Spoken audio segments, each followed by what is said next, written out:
sauc Vitālijs, es esmu uzņēmuma TTS Transports tehniskais direktors. Mūsu uzņēmums nodarbojās ar kravu pārvadājumiem Skandināvijas valstīs, tostarp Zviedrijā, Norvēģijā un Somijā. Scania elektrisko kravas auto vēlējāmies izmēģināt, jo jau šobrīd mūsu darbības lauciņā Skandināvijā arvien biežāk šāda veida kravas auto ir sastopami. Līdz ar to gribējām izmēģināt, kāda tad ir tā reālā ikdiena un izmantošana šādiem auto. Uzskatu, ka testi kopumā noritēja veiksmīgi.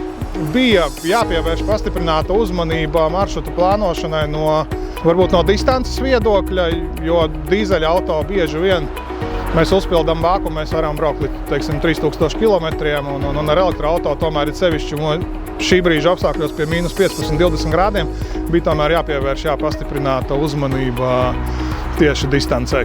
Ja salīdzinām dīzeļa auto un elektroauto, tad šobrīd dīzelis uzskatu, ka dīzelis tomēr saglabā to tālsatiksmes sektoru. Taču, ja ir iespēja pievērsties varbūt kaut kādiem īsākiem vai mazākiem maršrutiem, varbūt pilsētas piepilsētas pārvadājumiem, tad elektroauto noteikti ir jāizskata kā opcija, un tam noteikti ir arī nākotnē. Vēlamies pateikties Scania Latvija par doto iespēju nedēļas garumā izmēģināt šo lielisko auto. Atsauksmes arī no šoferi ir tikai tās labākās, gaita ir klusa, uzrāviens un jauda mašīnai ir ļoti laba. Tā kā kopumā esam ļoti priecīgi un ceram uz nākotnes sadarbību arī šajā jomā.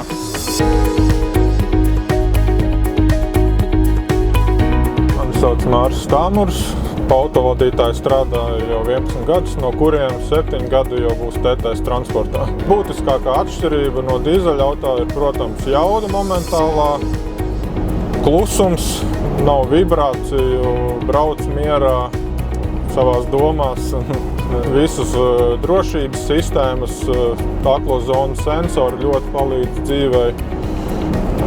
Tādā garā novērtēju, kad pie mīnusiem iekāp mašīnā, iedarbina pirmajās minūtēs jau silts gaiss pūšās iekšā, kas dīzelim diemžēl nav. Galvenie secinājumi, pabraucot ilgāku laiku, kad tomēr mums Latvijā infrastruktūra vēl nav īsti gatava elektrokravas mašīnām, tieši vieglajām, tad uzlādes stacijas diezgan viegli atrast, bet ar kravas mašīnu jau bija problēmas. Elektriskie auto, domāju, kad ir ļoti lielisks variants, ko pilsētās veikt piegādes, jo tomēr nerada trokšņus, izmešus, pilsētniekiem labāks gaiss.